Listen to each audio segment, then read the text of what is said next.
Suami komedian Empok Alpa, Aji Darmaji mengaku telah diblokir oleh mantan manajer istrinya yang diduga telah menggelapkan uang hingga mencapai 2 miliar rupiah.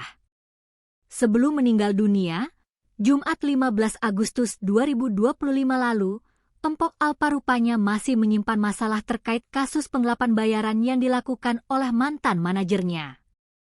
Mantan manajer Empok Alpa yang tak disebutkan namanya itu, diduga melakukan penggelapan dana selama sang komedian berkarir sejak 2018 hingga 2023 silam.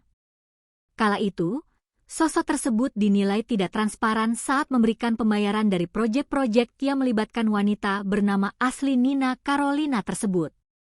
Kini, suaminya berusaha menuntut itikat baik dari sosok itu.